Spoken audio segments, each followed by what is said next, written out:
حياكم الله متابعين الشيف صفاء. اليوم راح نعمل لكم طريقة الدولمة العراقية، طريقة سهلة وسريعة إن شاء الله تنال إعجابكم.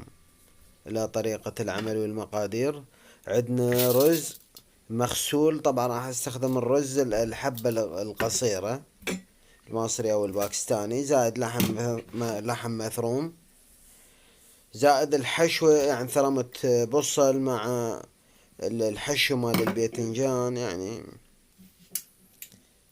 زائد ملعقتين معجون طماطم، ملعقتين كبار نضيف.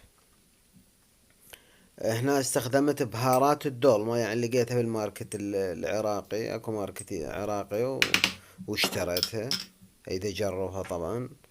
وهنا عصير ليمون، زائد دبس الرمان، زائد الملح. نخلط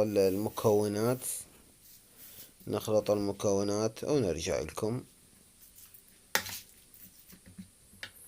طبعا بعد ما خلطنا المكونات، انا الباذنجان، الطماطة، الفلفل يعني كله يعني جهزته مسبقا. هنا القدر ضفنا بيه الزيت، واستخدمت اجنحة وصدر دجاج. ضفت الزيت بالجذر وخليتهن يعني تحت بالجذر. بهاي الطريقة نبدأ نحشي المكونات.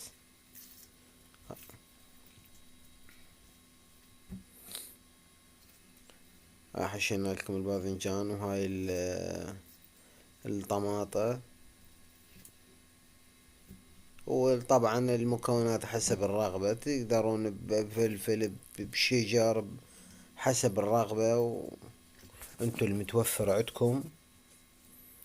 هذا الفلفل حشينا، وهذا خليناها القاعدة الثانية. هسه راح نبدي نشتغل بورق العنب. طبعا عندي ورق عنب، راح ابدأ احشيها بهاي الطريقة ونلفها. طريقة سهلة وسريعة. طبعا احد الاصدقاء طلبها من عندي، لانني نزلت يعني فقط مقطع صغير، ما صورته تصوير كامل، فطلبوها من عندي، قالوا لي نزلنا يعني الطريقة. قلت لهم ان شاء الله، انا مع العلم منزلها الطريقة مال الدولمة اكثر من مرة. وهاي بعد ما كملتها نضيف عليها قدر ملعقتين زيت، ونخلي فوقها بهاي الطريقة صحن، ونغطيها ونتركها لمدة يعني 30 دقيقة تقريبا. طبعا اعتذر شوية في لاونزة، خاف صوتي ما واضح. وهاي نقلبها قدامكم شوية، ندقها هيج دقة خفيفة على مود تنزل كل الدولمة. وبهاي الطريقة تنزل عندنا ان شاء الله تنال اعجابكم. طبعا طريقة والطعم والحموضة مع يعني دبس الرمان مع الحامض انطتنا طعم طيب. ان شاء الله تنال اعجابكم. تحياتي للجميع.